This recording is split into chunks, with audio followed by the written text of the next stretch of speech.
Hello everyone. ताले आज आम डिस्कसन करवा ओस्टेट्र ओडियार क्वेश्चन ओस्टेट्र 2016 टू आरंभ करके 2021 सेकेंड पर्यंत सबू ओस्टेट्र ओडिया ग्रामर क्वेश्चन आम डिस्कसन करवा गोटे वीडियो रे। तेणु समस्ते वीडियोटी को फर्स्ट टू लास्ट पर्यंत भल भाव देखिए। वीडियोटी बहुत इंपोर्टेंट, निश्चित ओस्टेट एग्जाम समस्त को हेल्प करवा। ताले ठीक अच्छे, पैसेज किसी दरकार ना, तेणु पैसेज को मुझे स्किप कर दूची। तापर आम डायरेक्ट क्वेश्चन स्टार्ट करवा। पैसेज यू सरीगला। ताले देखो कौटू आसला, सन्याबास सन्याबास आसीचे। ताले कौन हम देख, सन्याबास क्यों समास अंतर्गत? सन्याबास देख ये सन्याबास माने कौन? सैन्य मानकर जो बास करते सन्याबास है। ताले यहाँ कौन हम? तत्पुरुष समास। कहीं ये विभक्ति आसला, षष्ठी विभक्ति, सैन्य मानकर बास, तेणु सन्याबास। तापर क्वेश्चन, केउटी तद्धित पद? द्विपायन, भंगुर, छंदणी, जियंता। ताले देख यहाँ हम कौटा तद्धित शब्द ना द्विपायन तद्धित शब्द। Option A. कुंभार बोहू झाटिकी नगले माटिकी जाऊ। रेखांकित पदटी पदरे क्यों विभक्ति युक्त होइछि? माटिकी जाऊ। ताले एटा कौन हम? प्रथम विभक्ति माटिकी जाऊ माने थरकू थर पड़ी तले चलई अभ्यास सर बड़े। रेखांकित पदटी क्यों प्रकार अवय? थरकू थर माने कौन? बारंबार अर्थरे विपसार्थक अवय।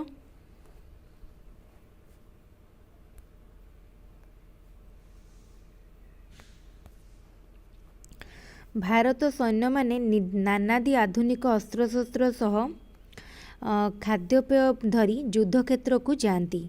रेखांकित पदटी क्यों प्रकार क्रियापद? धरी।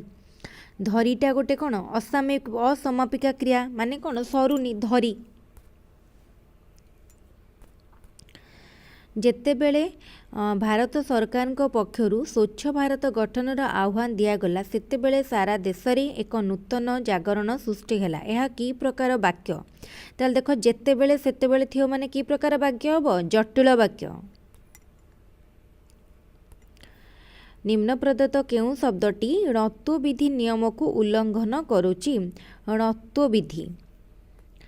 ता देख, फेड़ाण फेड़ाण णत्व विधि नियम को उल्लंघन करुचे। निम्न वाक्य गुड़िक मध्यरु केउंटिरे भूल नाही? से अतिथि मानकु सबांधवे आसिबाकु निमंत्रण कले। गंगा भारतर सबुठारु बृहत्तम नदी। तुमे काली सकल आसिबो। तुमे काली सौलरे आसिबो।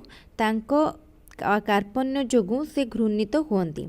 ताल देख, से अतिथि मानकु सबांधवे आसिबाकु निमंत्रण कले। एटारे कौन देखिबा? से कहि केउटारे भूल नाही, ताले एटारे कौन भूल अछि देखिबा। ताले एटी भूल होछि निमंत्रित कले। निमंत्रण कले हबो, निमंत्रित कले भूल अछि। गंगा भारतर सबुठारु बृहत्तम नदी। बृहत्तम लागिछि आउ सबुठारु दरकार नाही, ताले कौन हबो? गंगा भारतर बृहत्तम नदी। तुमे काली सौलरे आसिबो। तुमे काली सौल आसिबो, सौलरे हबनी। ताले तांकर कार्पण्य जोगु से घृणित हुअन्ति। एटा ठीक अछि। शुद्ध शब्दटी बाछ। सन्यासी, निरद, गणेश, प्रत्यय। ताले कोटा शुद्ध? सन्यासी न तले न फल लागिबो। तापरे निरद ठीक अछि। गणेश तालबेश हबो। प्रत्यय है ताले निरद ठीक अच्छे। अच्छीमा को गच्छीमा रूढ़ीटीर अर्थ निम्नरु बाछ। अनिर्दिष्ट फल आशारे कौनसी काम करिबा। तुलनीय वस्तु सह तुलना। अतुलनीय वस्तु को तुलना करिबा। गोटिए मंद कार्य द्वारा समस्त सुफल नष्ट हवा। ठीक ठिकना नथिबा। ताले अतुलनीय वस्तु सहित तुलना करिबा। बुझेला? तो अतुलनीय वस्तु सहित तुलनीय वस्तु को तुलना करिबा। अच्छीमा को गच्छीमा। तापर क्वेश्चन, देखिले सुंदरी ସମ୍ମୁଖେ ଅପୂର୍ବ ସୁନ୍ଦର ଯୁବକ ବର ଅଙ୍ଗବନ୍ତ କି ସେ ଅନଙ୍ଗ ଅଥବା ନର ରୂପୀ ସୁଧାକର। ଉଦ୍ଧୃତାଂଶଟିରେ କେଉଁ ଅଳଙ୍କାର ପ୍ରଯୁକ୍ତ? ତାହେଲେ କେଉଁ ଅଳଙ୍କାର, ଦେଖ ଆମେ ଅଳଙ୍କାର ବିଷୟରେ ପଢ଼ିଥିଲେ। ତାହେଲେ କେଉଁ ଅଳଙ୍କାର ଏଠି ଲାଗିବ? ଅପସନ୍ ଦେଇଛି ଉତ୍ପ୍ରେକ୍ଷା, ଉପମା, ରୂପକ, ଶ୍ଳେଷ। ତାହେଲେ ଯେତେବେଳେ ଆମର କାହା କଥା ଉପମାନ ଉପମେୟ କଥା ଆସିବ ଏବଂ ଆଉ କ'ଣ ହେବ, ପ୍ରକୃତ ବସ୍ତୁରେ ଅପ୍ରକୃତ ବସ୍ତୁର ତର୍କଣା କରାଯିବ, ସେତେବେଳେ କ'ଣ ହୁଏ? ଉତ୍ପ୍ରେକ୍ଷା ଅଳଙ୍କାର ଆସେ। ବୁଝିଗଲା? ତାହେଲେ ଏଇଟା ହେବ ଉତ୍ପ୍ରେକ୍ଷା ଅଳଙ୍କାର। ଯୁବତୀ ଜାୟା ଯାହାର ବିଗ୍ରହ ବାକ୍ୟଟିର ସମସ୍ତ ପଦଟି କ'ଣ ହେବ? ଯୁବତୀ ଜାୟା ଯାହାର, ତାହେଲେ ଯୁବ ଜାନି।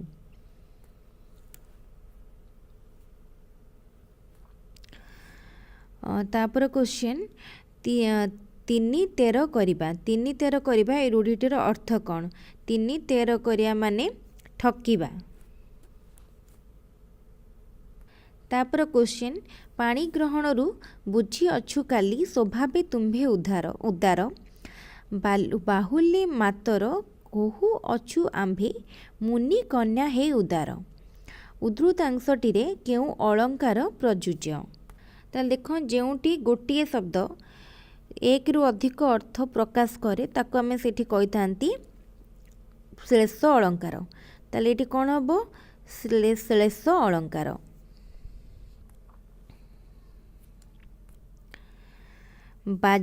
ବାଜଣା ଶବ୍ଦଟି କେଉଁ ପ୍ରତ୍ୟୟ ଯୋଗରେ ଗଠିତ ହୋଇଛି? ବାଜଣା ଶବ୍ଦଟି ଅଣା ପ୍ରତ୍ୟୟ ଯୋଗରେ ଗଠିତ ହୋଇଛି।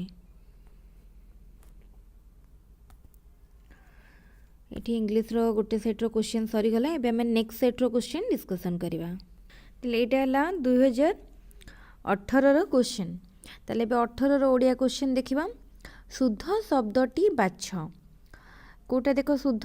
ପରିଷ୍କାର, ସୁଷମା, ପୌରୋହିତ୍ୟ, ଅମୀୟ। ତାହେଲେ ଭିତରୁ ଶୁଦ୍ଧ ଶବ୍ଦ ହେଉଛି ସୁଷମା।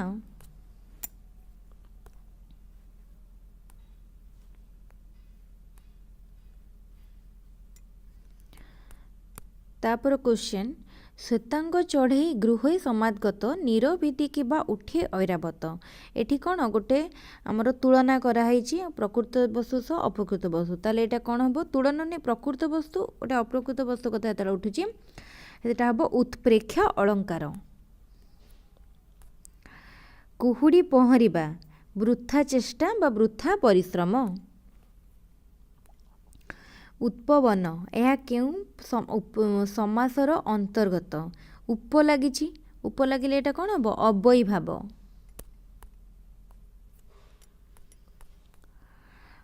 କେଉଁ ରୂଢ଼ିଟି ପ୍ରତିଶୋଧ ନେବା ଅର୍ଥରେ ପ୍ରଚଳିତ? ରକ୍ତ ଚାଉଳ ଚୋବେଇବା କ'ଣ? ରାଗରେ ଜର୍ଜରିତ ହେବା। ଅକସ ରଖିବା ମାନେ ଅହଂସା ରଖିବା ବା ରାଗ ରଖିବା। ତାପରେ ଦେଖ, ଖାଲରେ ପକାଇବା ଅସୁବିଧାରେ ପକାଇବା। ତାପରେ ଦେଖ, ଦାଉ ସାଧିବା ମାନେ ପ୍ରତିଶୋଧ ନେବା।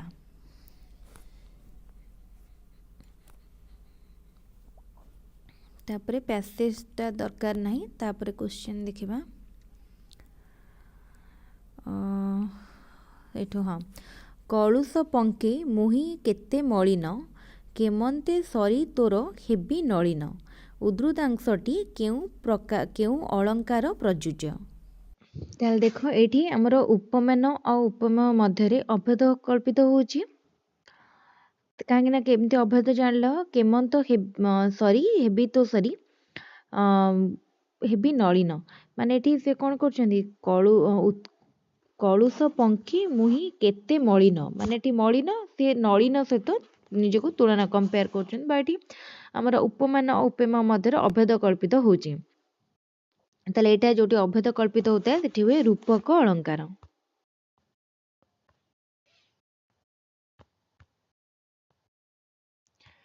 ତାପରେ ଅତିଥି ଖାଇଲେ ରେଖାଙ୍କିତ ପଦଟି କେଉଁ ପ୍ରକାର କ୍ରିୟାପଦ?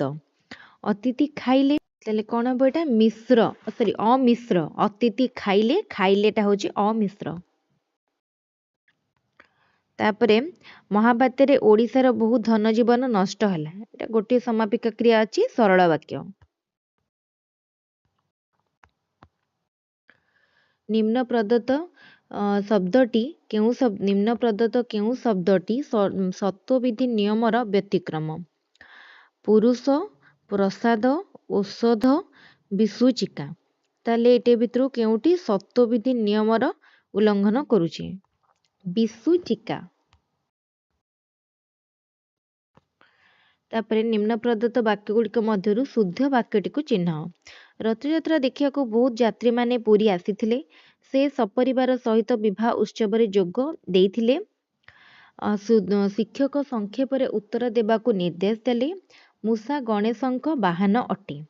ତାହେଲେ ଦେଖ, ପ୍ରଥମେ ରଥଯାତ୍ରା ଦେଖିବାକୁ ବହୁତ ଯାତ୍ରୀ ପୁରୀ ଆସିଥିଲେ ହେଲା, ନହେଲେ ଯାତ୍ରୀମାନେ ପୁରୀ ଆସିଥିଲେ।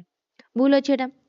ସେ ସପରିବାର ସହିତ, ତାହେଲେ ପରିବାର ସହିତ ହବ, ନହେଲେ ସପରିବାର ହବ। ଆଉ ସପରିବାର ହେଲେ ଆଉ ସହିତ ଲାଗିବନି, ତାହେଲେ ଭୁଲ ଅଛି।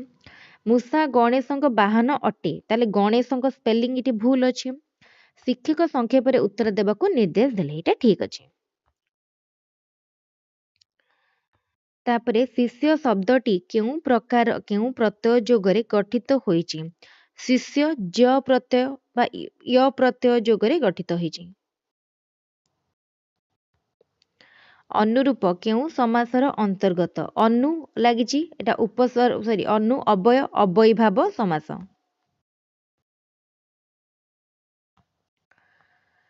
କେଉଁଟି ତଦ୍ଧିତ ପଦ?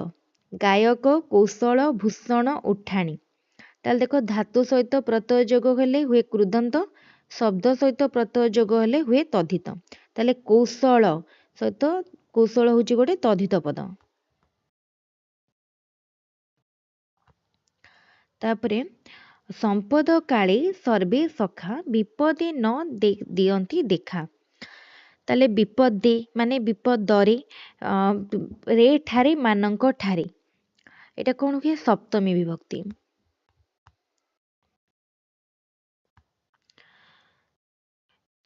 आहे ଦୟାମୟ ବିଶ୍ୱ ବିହାରୀ ରେଖାଙ୍କିତ ପଦଟି କେଉଁ ପ୍ରକାର ଅବ୍ୟୟ?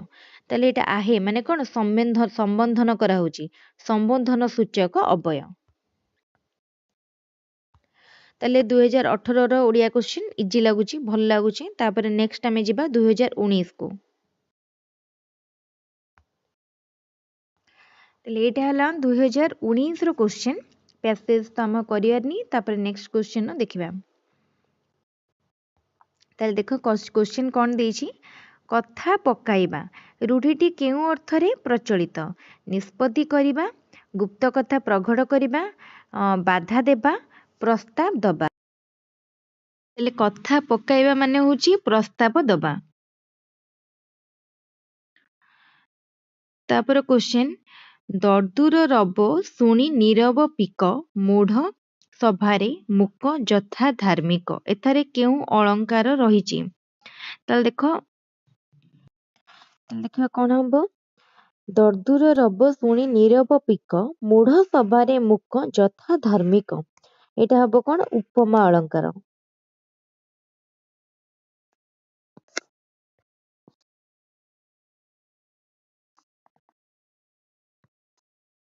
ଅର୍ଥକୁ ଅତିକ୍ରମ ନ କରି ମାନେ ଯଥାର୍ଥ, ଯଦି ଅର୍ଥକୁ ଅତିକ୍ରମ କଲା ଅଯଥାର୍ଥ।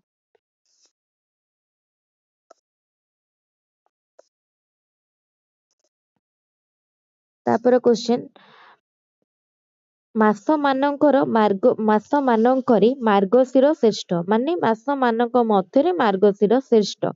ରେ ଠାରେ ମାନଙ୍କ ଠାରେ କ'ଣ? ସପ୍ତମୀ।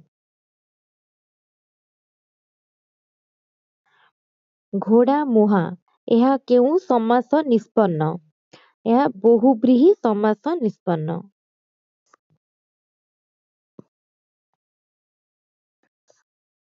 ତାପରେ ନିମ୍ନ ପ୍ରଦତ୍ତ ଶବ୍ଦ ମଧ୍ୟରୁ କେଉଁଟି ଆ ପ୍ରତ୍ୟୟ ଯୁକ୍ତ? ମାଟି ଯୁକ୍ତ ଆ, ମାଟିଆ। ଲୀନ ପଦଟି କେଉଁ କୃତ୍ ପ୍ରତ୍ୟୟ ଦ୍ୱାରା ଗଠିତ? ଲୀନ ତ କୃତ୍ ପ୍ରତ୍ୟୟ ଦ୍ୱାରା ଗଠିତ। ନିମ୍ନ ପ୍ରଦତ୍ତ ଶବ୍ଦଗୁଡ଼ିକ ମଧ୍ୟରୁ କେଉଁଟିରେ ସତ୍ତ୍ୱବିଧି ନିୟମର ବ୍ୟତିକ୍ରମ ଘଟିଛି? ଅନୁସନ୍ଧାନ ସତ୍ତ୍ୱବିଧି ନିୟମର ବ୍ୟତିକ୍ରମ ଘଟିଛି।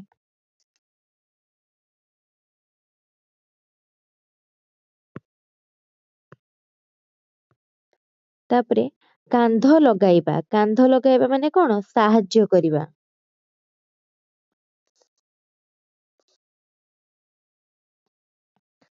ତାପରେ ଇଦ୍ରାୟୁଧେ ତାର ଅଧ ବିମ୍ବେ ନଭେ ଯେଉଁ ତୁଳନା ତହୁଁ ବଳି ଇନ୍ଦୁ ସଙ୍ଗେ ସୁନ୍ଦରୀର ତୁଳା ଅଲଣା। ତାହେଲେ କଣ ଏଠାରେ କେଉଁ ଅଳଙ୍କାର? ତାହେଲେ ଏଟା ବ୍ୟତିରେକ ଅଳଙ୍କାର। ସେ ଚୋରି କରିବାରୁ ଦଣ୍ଡ ପାଇଲା। ଏହା କେଉଁ ପ୍ରକାର ବାକ୍ୟ? ଏଟା ପାଇଲା ଗୋଟେ ସମାପିକା କ୍ରିୟା ଗୋଟିଏ ମାତ୍ର ଅଛି, ତାହେଲେ ଏଟା ସରଳ ବାକ୍ୟ। ତାଙ୍କର ମାତୃଭାଷା ପ୍ରତି ପ୍ରଗାଢ଼ ଅନୁରାଗ ରହିଛି। କେଉଁ ପ୍ରକାର ଅବୟ? ପ୍ରତି ବାକ୍ୟ ମଝିରେ ଲାଗିଛି, ତାହେଲେ ଏଟା କଣ ହବ? ପଦାନ୍ୱୟୀ ଅବୟ। ପିଲାଟି ଭୂମିରେ ଶୟନ ରହିଛି। ଏଠାରେ ଶୟନ କେଉଁ ପଦ? ଏଠାରେ ଶୟନ ହଉଛି ପିଲାଟି ଭୂମିରେ, ତାହେଲେ ଏଠି ପିଲାଟି ହଉଛି କଣ? ଆମର ବିଶେଷ୍ୟ ପଦ। ତାହେଲେ ଏଠି ଶୟନ ମଧ୍ୟ କ୍ରିୟା, କାହିଁକିନା କର୍ମ ହଉଛି କୋଉଠି? ଶୋଇଛି, ଭୂମିରେ। କଣ କରୁଛି? ଏଠି ଶୟନ କରିଛି, ଶୟନ କରିଛି, ତାହେଲେ କରିଛିଟା ଏଠି କ୍ରିୟା, ଶୟନଟା ଏଠି ହବ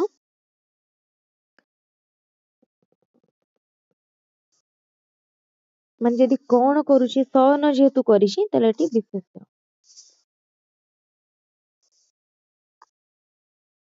କାହିଁକିନା ଶୟନ ଗୋଟେ ପ୍ରକାର କଣକୁ ବୁଝଉଛି? ଗୋଟେ ପ୍ରକାର କିଛି ଗୋଟେ କାମକୁ ବୁଝଉଛି। ଶୁଦ୍ଧ ବାକ୍ୟଟିକୁ ଚିହ୍ନ। ଶିକ୍ଷକ ଛାତ୍ରକୁ ସଂକ୍ଷେପରେ ଉତ୍ତର ଦେବାକୁ କହିଲେ। ଶୁଦ୍ଧ ଶବ୍ଦଟିକୁ ବାଛ। ପୂଜାସ୍ପଦ। ତାହେଲେ ଏଇଠି ସରିଗଲା 2019ର କ୍ୱେଶ୍ଚନ। ଏବେ କରିବା 2021ର ଫାର୍ଷ୍ଟ ଫେଜ୍ର କ୍ୱେଶ୍ଚନ।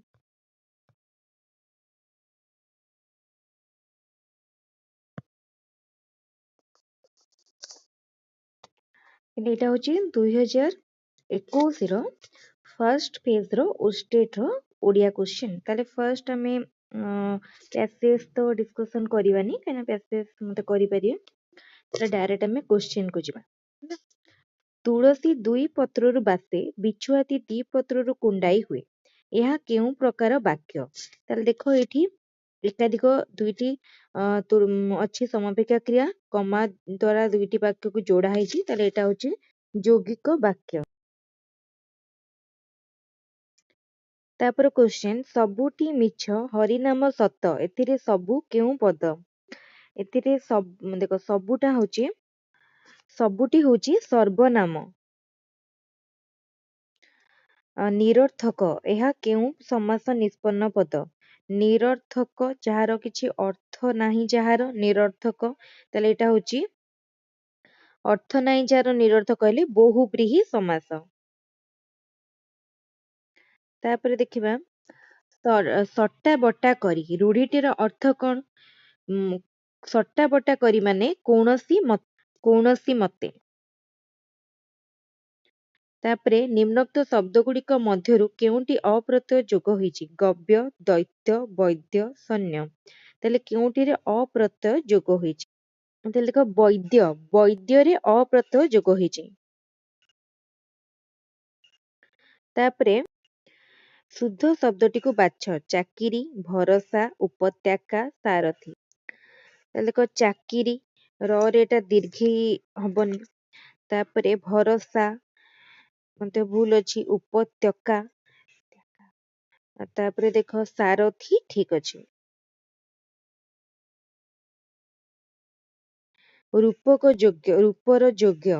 ରୂପର ଯୋଗ୍ୟ, ତାହେଲେ ରୂପର ଯିଏ ଯୋଗ୍ୟ ସେ ଅନୁରୂପ।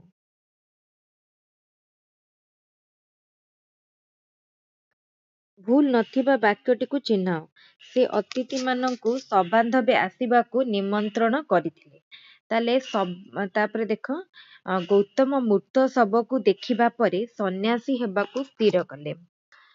ଦେଖିବା ପରେ। ଆଚ୍ଛା, ତାପରେ ଶିକ୍ଷା ପ୍ରସାର ଦ୍ୱାରା ଜାତିର ସର୍ବାଙ୍ଗୀନ ଉନ୍ନତି ସାଧିତ ହୁଏ। ଭିନ୍ନକ୍ଷମ ମାନଙ୍କୁ ସକ୍ଷମ କରିବା ପାଇଁ ସରକାର ବହୁ ଯୋଜନା ମାନ କରୁଛନ୍ତି।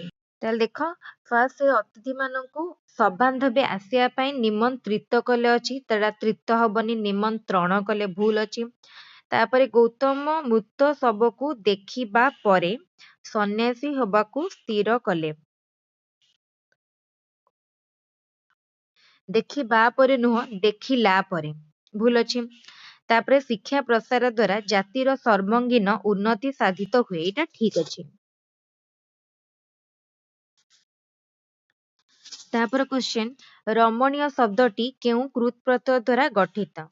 ରମଣୀୟ, ତାହେଲେ ଦେଖ ରମଣୀୟ ହେଉଛି ଅନ୍ୟ ପ୍ରତ୍ୟୟ ଦ୍ୱାରା ଗଠିତ। ତାପରେ ସତୀଙ୍କି ତମସା ଅଙ୍କରେ ଘେନି ସ୍ନେହୀ ଆଲିଙ୍ଗିଲା ତରଙ୍ଗ କରେ। ଏଥିରେ କେଉଁ ଅଳଙ୍କାର ରହିଛି? ଯେତେବେଳେ ଉପମାନ ଉପମେୟ ମଧ୍ୟରେ ଅଭେଦ କଥିତ ହୁଏ ସେତେବେଳେ କଣ ହୁଏ? ରୂପକ ଅଳଙ୍କାର ହୁଏ। ତାହେଲେ ଏଠି ରୂପକ ଅଳଙ୍କାର। ନିମ୍ନ ପ୍ରଦତ୍ତ ଶବ୍ଦମାନ ଗୁଡ଼ିକ ମଧ୍ୟରୁ କେଉଁ ଶବ୍ଦରେ ସ୍ୱାଭାବିକ ଭାବେ ଣ ରହିଛି?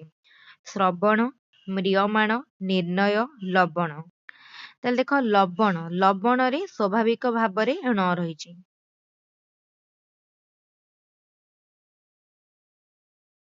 ତାପରେ ମନ୍ଦିରଟି 2 ବର୍ଷରେ ତୋଳା ହେଲା। ରେଖାଙ୍କିତ ପଦଟି କେଉଁ ବିଭକ୍ତି? ତା ମାନେ କଣ? 2 ବର୍ଷ ଲାଗିଲା, ତାହେଲେ ଏଠି କଣ ହବ? ତୃତୀୟା। 2 ବର୍ଷରେ ବା 2 ବର୍ଷରେ ଯୋଉ ହେଇଛି ତାହେଲେ ଏଟା ତୃତୀୟା। ତାହେଲେ ଏଠି ସପ୍ତମୀ କାଁ ହେଲାନି? ସପ୍ତମୀ ମାନେ କଣ ହୁଏ? ରେ ଠାରେ ମାନଙ୍କ ଠାରେ, ଯୋଉଠି ଏଟା ଗୋଟେ ଅଛି ଅର୍ଥରେ, ରେ ଠାରେ ମାନଙ୍କ ଠାରେ। ତାପରେ ସରେଇ ରସେଇ ସଟପଦ ସାରଥୀ ରସରେ ବୁଲେ ସଦା ଲବି ସ୍ଥିର ନୋହି କା ପାଶରେ। ଏଥିରେ କେଉଁ ଅଳଙ୍କାର ପ୍ରଯୁକ୍ତ? ତାହେଲେ ଦେଖ, ଏଠି ସ ର ଏଟା କେତେ ଥର ବ୍ୟବହାର ହେଇଛି? ତାହେଲେ ଗୋଟେ ବ୍ୟଞ୍ଜନ ବର୍ଣ୍ଣ ଯଦି ବାରମ୍ବାର ବ୍ୟବହୃତ ହଉଥିବ, ତାହେଲେ ପ୍ରଗ ହଉଥିବ, ତାକୁ କଣ କୁହାଯାଏ? ସେ ଅଳଙ୍କାରକୁ ଅନୁପ୍ରାସ ଅଳଙ୍କାର। ଉଠିଆ ଖାଇବା ମାନେ ମାଗଣା ଖାଇବା।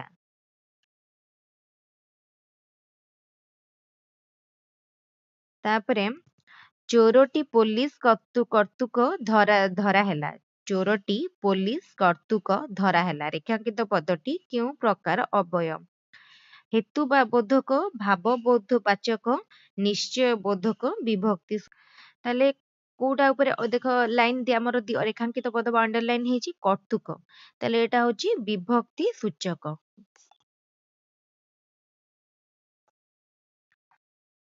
ତାହେଲେ ଏଠି ସରିଗଲା ଆମର 2020 ର ଫାର୍ଷ୍ଟ ସେଟ ର କ୍ୱେଶ୍ଚନ। ତାହେଲେ ୟା ପରେ କରିବା 2021 ର ଫାର୍ଷ୍ଟ ସେଟ ର କ୍ୱେଶ୍ଚନ। ତାହେଲେ ୟା ପରେ କରିବା 2021 ର ସେକେଣ୍ଡ ଫେଜ ର ଓଡିଆ କ୍ୱେଶ୍ଚନ। ତାହେଲେ ଏଇଟା ହଉଛି 2021 ର ସେକେଣ୍ଡ ଓଷ୍ଟେଟ ର କ୍ୱେଶ୍ଚନ ଆନ୍ସର କ୍ୱେଶ୍ଚନ। ତାହେଲେ ଦେଖିବା, ଆମେ ଷ୍ଟାର୍ଟ କରିବା ଏଇଠରୁ। ଆମର ପ୍ୟାସେଜ ତ ଆମେ ସ୍କିପ୍ କରିବା, କାହିଁକିନା ପ୍ୟାସେଜ ସମସ୍ତେ କରିପାରିବେ, ତାକୁ ଡିସ୍କସନ କରିକି ଲାଭ ନାହିଁ। ନିମ୍ନୋକ୍ତ ମଧ୍ୟରୁ କେଉଁଟି ତଦ୍ଧିତାନ୍ତ ଶବ୍ଦ? ତାହେଲେ ଏଇ ଭିତରୁ ତଦ୍ଧିତ ଶବ୍ଦ କୋଉଟା ପଚାରିଛି? ଧୈର୍ଯ୍ୟ ହଉଛି ତଦ୍ଧିତାନ୍ତ ଶବ୍ଦ। ବୁଝିହେଲା? ତାହେଲେ ଆମେ ଯୋଉ ବି ସବୁ କ୍ୱେଶ୍ଚନ ଡିସ୍କସନ କରୁଛନ୍ତି ବହୁତ ଇମ୍ପୋର୍ଟାଣ୍ଟ ଓଷ୍ଟେଟ ପାଇଁ, ତେଣୁ ଭିଡିଓଟିକୁ ସମସ୍ତେ ଭଲ ଭାବରେ ଦେଖନ୍ତୁ ଏବଂ ସାଙ୍ଗମାନଙ୍କ ସହିତ ଯେତେ ପାରୁଛନ୍ତି ସେୟାର କରନ୍ତୁ। ଠିକ ଅଛି? ତାହେଲେ ଧୈର୍ଯ୍ୟ ହେଲା। ଷଣ୍ଢକୁ ପଘା ନାହିଁ ମାନେ ଷଣ୍ଢ ନିମିତ୍ତ ପଘା ନାହିଁ, ନିମିତ୍ତାର୍ଥେ ଷଣ୍ଢକୁ କୁ ମାନଙ୍କୁ ନିମିତ୍ତାର୍ଥେ ଚତୁର୍ଥୀ। ସତୀର୍ଥ ମାନେ କଣ? ଗୋଟେ କି ସମାସ? ବହୁବ୍ରୀହି ସମାସ। କେଉଁ ଶବ୍ଦରେ ସତ୍ତ୍ୱବିଧି ନିୟମର ବ୍ୟତିକ୍ରମ ଘଟି ନାହିଁ? ତାହେଲେ ବସନ୍ତ, ବିସର୍ଗ, ବିସ୍ତାର, ଅନୁସରଣ। ଚାରିଟା ଆମକୁ ଦେଇଛି। କେଉଁଟି ସତ୍ତ୍ୱବିଧିର ସେ କହିଲା ବ୍ୟତିକ୍ରମ ଘଟିନି? ତାହେଲେ ଦେଖ ବସନ୍ତ ଏଥିରେ ସତ୍ତ୍ୱବିଧି ନିୟମର ବ୍ୟତିକ୍ରମ ଘଟି ନାହିଁ। ଅଶୁଦ୍ଧି ନଥିବା ବାକ୍ୟଟିକୁ ଚିହ୍ନାଅ। ରଥଯାତ୍ରାରେ ଜନତା ମାନଙ୍କର ପ୍ରବଳ ଭିଡ଼ ହୁଏ। କୋଣାର୍କର କଳା ପାଟବତା ମନମୁଗ୍ଧକର। ତାପରେ ଅଲମ୍ପିକ କ୍ରୀଡ଼ା ପ୍ରତିଯୋଗିତାରେ ଭାରତୀୟ ଦଳ ଏଥର ଅଧିକ ପଦକ ପାଇଛନ୍ତି। ଭୁବନେଶ୍ୱର ଓଡ଼ିଶାର ବୃହତ୍ତମ ନଗର। ତାହେଲେ ଏ ଭିତରୁ ସେ କହିଲା କୋଉଟା ଠିକ ଅଛି। ତାହେଲେ ଦେଖ ଭୁବନେଶ୍ୱର ଓଡ଼ିଶାର ବୃହତ୍ତମ ନଗର, ଏଥିରେ କିଛି ବି ଅଶୁଦ୍ଧି ନାହିଁ।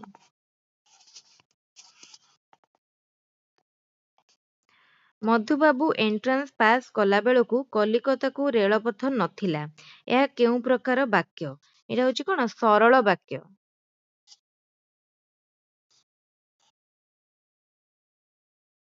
ତାହେଲେ କେଉଁ ଶବ୍ଦଟି କୃତ୍ ପ୍ରତ୍ୟୟ ଅ ଯୋଗରେ ଗଠିତ?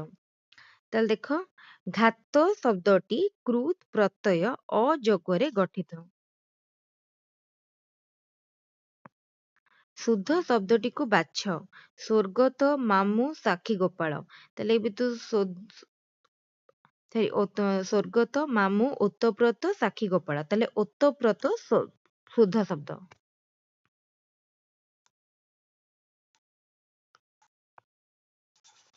ତାପରେ ବିନ୍ଦୁ ବିନ୍ଦୁ ଜଳ ରହିଛି ଚାରୁ କୁଟିଳ ବାଳେ, ତୁଷାର ବୃଷ୍ଟିକି ହୋଇଛି ନବ ତମାଳ ଦଳେ। ଏଥିରେ କେଉଁ ଅଳଙ୍କାର ପ୍ରଯୁଜ୍ୟ? ତାହେଲେ ଦେଖ ଏଠି ଉତ୍ପ୍ରେକ୍ଷା ଅଳଙ୍କାର। ଭାରତୀୟ ସୈନ୍ୟମାନଙ୍କର ସାହସ ଅତୁଳନୀୟ। ରେଖାଙ୍କିତ ଅଂଶଟି କେଉଁ ପଦ? ଭାରତୀୟ ସୈନ୍ୟମାନଙ୍କର ସାହସ ହେଲା। ସାହସ ପାଖରେ ସାହସଟା ହଉଛି କଣ? ବିଶେଷ୍ୟ ସାହସଟା ହଉଛି ଗୋଟେ ଗୁଣକୁ ବୁଝଉଛି, ତାହେଲେ ଏଟା ବିଶେଷ୍ୟ ପଦ। ତାହେଲେ ଦେଖ ଯଦି ଏବେ ହେଇଥାନ୍ତା ଭାରତୀୟ ସୈନ୍ୟମାନେ ଭାରି ସାହସୀ, ତାହେଲେ ଏଠି ସାହସୀଟା ହେଇଥାନ୍ତା କଣ? ବିଶେଷଣ। ବୁଝିହେଲା? ମାନେ ମାନେ ଗୋଟେ ଗୁଣ ଇଏକୁ ବୁଝିଥାନ୍ତା, କିନ୍ତୁ ଏଠି ଗୋଟେ ଗୁଣର ନାମକୁ ବୁଝଉଛି ସାହସ, ତେଣୁ ଏଟା ବିଶେଷ୍ୟ। ଶୋଭିବ ଉତ୍କଳ ସଦ୍ମେ ସଦାଶୟା, ସରେ ଯଥା ପଦ୍ମେ ପଦ୍ମେ ପଦ୍ମାଳୟା। ତାହେଲେ ଦେଖ ଏଇଠି କଣ ହବ ନା ଏଟା ହବ ଉପମା ଅଳଙ୍କାର। ଉପମା ହବ। ଉପମା ଦେଖ କାହିଁକି ହେଲା? କାହିଁକି? ତାହେଲେ ଗୋଟେ ସର୍ଟକଟ ଟ୍ରିକ୍ ମନେ ରଖିଥିବ, ଯଥା ଅଛି, ଯଥା ଥିଲେ ହବ ଉପମା।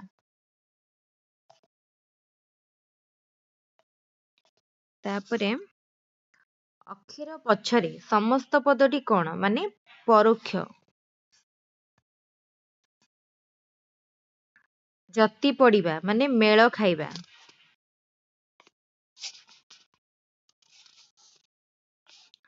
ଖାଇବାର ପୁତ୍ର ଗଲା ମଥୁରାପୁରକୁ। ରେଖାଙ୍କିତ ଅଂଶଟି କେଉଁ ପଦ? ଖାଇବାର ପୁତ୍ର ମାନେ ବିଶେଷ୍ୟ ପଦ, ବିଶେଷଣ ପଦ। ପୁତ୍ର ହେଲା କଣ?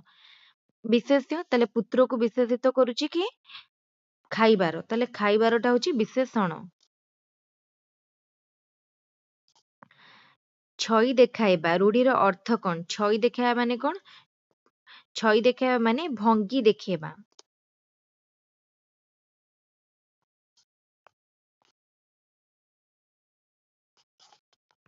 ତାହେଲେ ଏଇଠି ସରିଗଲା ଓଡ଼ିଆର ମାନେ ଆମର 2016, 18, 19, 21ର ଦୁଇଟା ମାନେ 5ଟା ସେଟ୍ର ଆନ୍ସର। ତାହେଲେ ଏକ୍ଜାମ ପାଇଁ ଭିଡ଼ିଓଟି ବହୁତ ଇମ୍ପୋର୍ଟାଣ୍ଟ। ସମସ୍ତେ ଭଲ ଭାବରେ ଭିଡ଼ିଓଟିକୁ ଥରେ ଥରେ ଦେଖି ଦିଅନ୍ତୁ। ବହୁତ କମ ଟାଇମର ଭିଡ଼ିଓ, ଅଧଘଣ୍ଟେ ବି ନୁହଁ, ତେଣୁ ସମସ୍ତେ ନିଶ୍ଚିତ ଭିଡ଼ିଓଟିକୁ ଥରେ ଥରେ ଦେଖନ୍ତୁ ଏବଂ ଭଲ ଲାଗିଲେ ଗୋଟେ ଲାଇକ୍ କରନ୍ତୁ, ଚ୍ୟାନେଲକୁ ସବସ୍କ୍ରାଇବ କରନ୍ତୁ। Thank you.